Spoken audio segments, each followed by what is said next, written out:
El silencio en el reservado exclusivo del hotel era tan denso que podía cortarse con un cuchillo. Sobre la mesa de mármol, una caja de madera de raíz de nogal se abría para revelar una pieza que, en teoría, no debería existir, el legendario cronógrafo perdido de una dinastía olvidada. Para el jeque Rashid Al-Fayed, aquel reloj no era una simple joya, era el último eslabón con su abuelo y la pieza final de un legado familiar que llevaba décadas rastreando por todo el mundo. Frente a él, un hombre de traje impecable y sonrisa ensayada, Marcus, deslizaba un contrato de transferencia por $40 millones.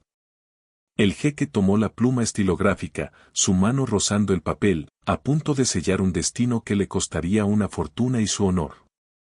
Pero entonces, el tintineo de una copa de cristal rompió la atmósfera. Elara, una camarera que hasta ese momento había sido una sombra invisible sirviendo vino tinto, se detuvo en seco. Sus ojos, agudos y cargados de una sabiduría que no encajaba con su uniforme, se fijaron en el reflejo de la luz sobre el mecanismo del reloj. El mundo pareció detenerse. Marcus la miró con desprecio, haciéndole una seña para que se retirara, pero Elara no se movió. El jeque levantó la vista, confundido por la insolencia de la empleada.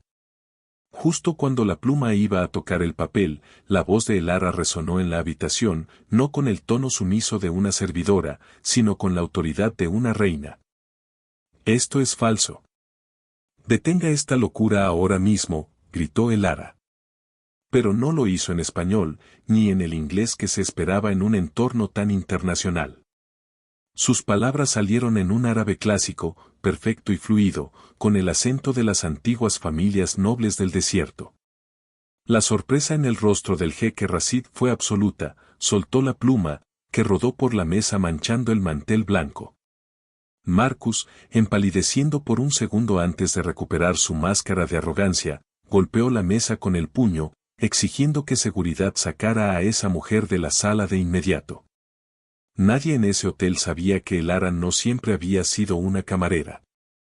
10 años atrás, ella era la aprendiz más brillante del mejor maestro relojero de Suiza y su padre había sido un diplomático destinado en Oriente Medio, donde ella aprendió no solo el idioma, sino los códigos de honor de los hombres más poderosos del mundo.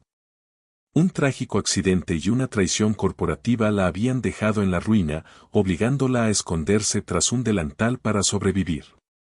Sin embargo, su instinto de experta y su sentido de la justicia seguían intactos. Al ver ese reloj, supo al instante que estaba frente a una obra maestra de la falsificación, una que solo un ojo entrenado en las sombras de la alta relojería podría detectar. El jeque Rashid se puso en pie, su imponente figura dominando el espacio. Miró a Marcus, cuyo sudor empezaba a traicionar su calma, y luego miró a Elara, quien sostenía la mirada con una firmeza inquebrantable.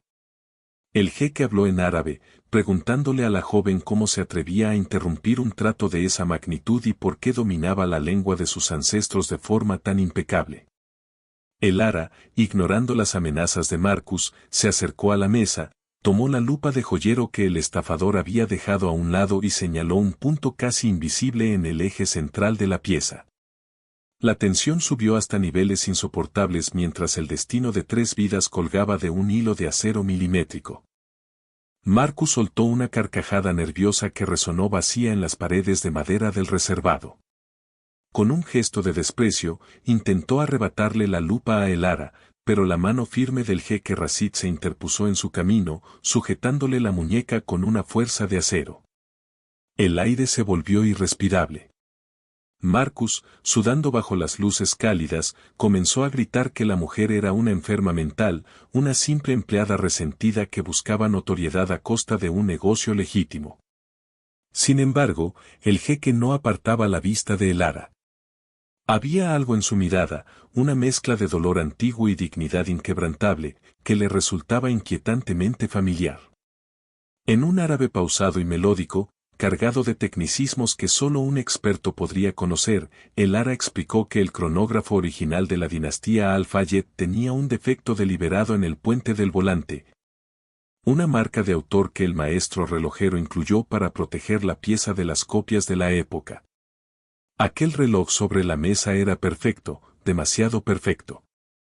Era una falsificación moderna, envejecida con ácidos químicos para engañar incluso a los escáneres más avanzados. Mientras hablaba, el ara no solo demostraba un conocimiento técnico abrumador, sino que relataba fragmentos de la historia personal de la familia del jeque que no figuraban en ningún libro ni registro público. Marcus, al verse acorralado, cambió de táctica. Con un movimiento rápido, intentó cerrar la caja del reloj para retirarse, alegando que se sentía insultado por la desconfianza del jeque y que el trato quedaba cancelado. Fue en ese instante cuando la tensión alcanzó su punto de ruptura. El ara, ignorando los protocolos, tomó una servilleta de lino blanco y vertió sobre ella unas gotas de un solvente de limpieza que llevaba en el bolsillo de su delantal. Una herramienta que siempre cargaba por la costumbre de sus años en el taller. Al frotar suavemente la parte posterior de la caja del reloj, el brillo dorado artificial comenzó a desvanecerse, revelando un número de serie oculto que pertenecía a una réplica de exposición fabricada apenas 2 años atrás. El rostro del jeque Rashid se transformó en una máscara de furia contenida. No era solo el dinero, era el intento de pisotear la memoria de sus ancestros con una mentira barata. Marcus retrocedió, tropezando con una silla, mientras los guardias de seguridad del jeque, que habían permanecido como estatuas en la entrada, se movieron con la precisión de depredadores para bloquear la salida. La habitación se llenó de un silencio sepulcral, interrumpido solo por la respiración agitada del estafador. El jeque se giró hacia el ara, ignorando por completo al hombre que acababa de intentar robarle $40 millones. Fue entonces cuando ocurrió el momento que nadie esperaba. El jeque Rashid sacó de su túnica un antiguo medallón que llevaba siempre consigo, el cual contenía un pequeño retrato de su madre cuando era joven. Al colocarlo junto al rostro de la camarera, el parecido era innegable, pero no por la sangre, sino por un detalle que solo él conocía. Él le preguntó, esta vez en un susurro cargado de emoción, cuál era su verdadero nombre de familia. El ara bajó la vista por un segundo, y cuando la levantó, sus ojos brillaban con lágrimas de orgullo herido. La verdad que estaba a punto de revelar no solo cambiaría el destino de ese trato fallido, sino que abriría una herida que el jeque creía cerrada para siempre. Mi nombre es el ara al-Mansour, respondió ella, y el nombre resonó como un trueno en la quietud de la sala. El jeque Rashid retrocedió un paso, impactado por la revelación. Los al-Mansour no eran solo diplomáticos, habían sido los custodios de los tesoros de su familia durante 3 generaciones. Hasta que una supuesta negligencia acabó con la reputación de su padre y lo llevó a la tumba en la más absoluta miseria. El jeque comprendió entonces que la sabiduría y el árabe impecable de la joven no eran una casualidad, sino el legado de un linaje de honor que él mismo, cegado por falsos informes, había permitido que se hundiera en el olvido. Mientras Marcus era arrastrado fuera de la sala por la seguridad privada, gritando amenazas vacías que se perdían en los pasillos del hotel, el ambiente cambió drásticamente. El jeque se sentó pesadamente, mirando la falsificación sobre la mesa como si fuera un cadáver.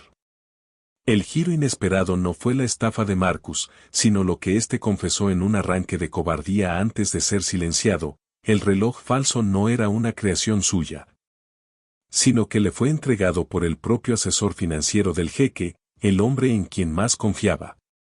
El ara no solo había salvado $40 millones, había desmantelado una conspiración interna que amenazaba con destruir todo el imperio Al-Fayed desde sus cimientos. El jeque Rashid se puso en pie y, en un gesto de respeto sin precedentes, inclinó levemente la cabeza ante la camarera. Le ofreció en ese instante una compensación que cualquier otra persona habría aceptado sin dudar: una mansión, la restitución total del nombre de su familia y un puesto como directora de su colección privada de arte y reliquias. Sin embargo, el ara, con la misma calma con la que había servido el vino minutos antes, se quitó el delantal manchado y lo colocó sobre la mesa de mármol. Miró al hombre más poderoso de la región a los ojos y declinó la oferta de riqueza inmediata. No busco su oro, jeque Rashid, dijo ella con una sonrisa triste pero firme. Solo buscaba que la verdad fuera escuchada una última vez en la lengua de mi padre. El valor de una persona, al igual que el de un reloj, no está en la caja dorada que lo envuelve, sino en la precisión y honestidad de su mecanismo interno. El Lara salió del reservado con la cabeza en alto, dejando atrás el lujo y las intrigas de poder. El jeque se quedó solo, observando el delantal de la camarera junto al reloj falso, comprendiendo que acababa de presenciar la lección más cara y valiosa de toda su vida. A veces, las piezas más auténticas y preciosas no están guardadas en cajas de nogal, sino caminando entre nosotros, invisibles, esperando el momento exacto para recordarnos que la integridad no tiene precio. En un mundo de imitaciones brillantes, la verdad sigue siendo la única joya que no se puede falsificar. Si te gustan estos relatos, suscríbete para más videos.